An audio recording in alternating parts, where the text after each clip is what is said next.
Hey crafters, getting a new Cricut can be super exciting, but it also includes a learning curve.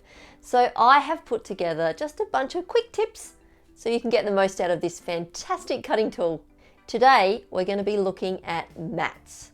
How to use them, what the different colors mean, and how to get the most wear out of them. Usually, when you get your new Cricut, it comes with a mat or two. When I got my Maker, which was my first machine, it came with a pink mat and a blue mat, the fabric mat and the LightGrip mat. There are a few different kinds of mats that you can get, and I just want to have a quick look at what they all mean and what they all do.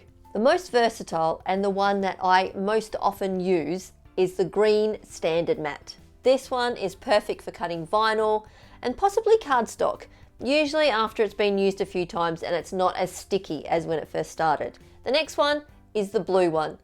This is the LightGrip mat and perfect for cardstock, as it's easier to get the cardstock off. But I find this one loses its stick a bit quick. Then there's the pink one, the fabric mat. Like its name, great for cutting fabric. I'm not really up with this one because I don't cut a lot of fabric on my Cricut. But if that's something that you are wanting to do, I'm sure there's lots of information out there that you can find. This is my fabric mat, which I pretty much ruined by cutting some felt on. I could clean it, but I never got around to it. Then there's the purple mat.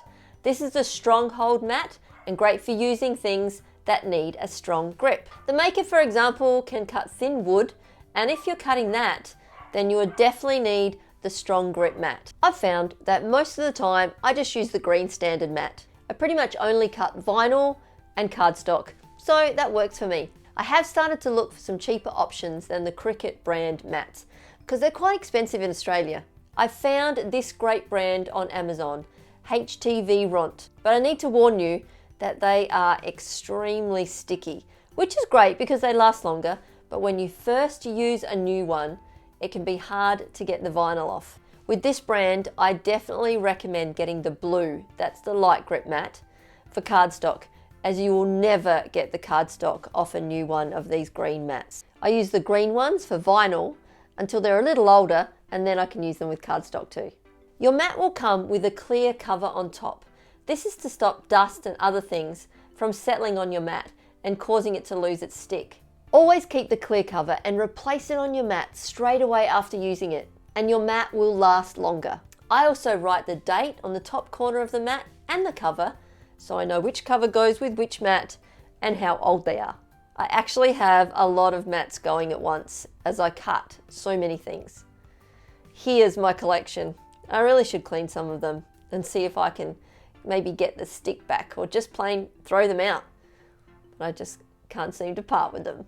There are some videos out there of people cleaning their mats with different kinds of things, and I'm yet to try some of those, but maybe I will. I have a collection. I probably should.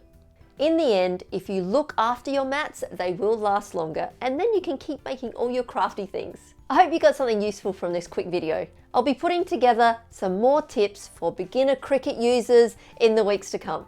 If you have something that you think, I'd really like to know something about that, leave a comment below and I'll have a look at it. If you like this video, I would really appreciate it if you'd give it a thumbs up and maybe subscribe if you haven't already. I'll be back with some more beginner tips and some more crafty adventures soon. So until then, have a great week and I'll see you next time. Bye.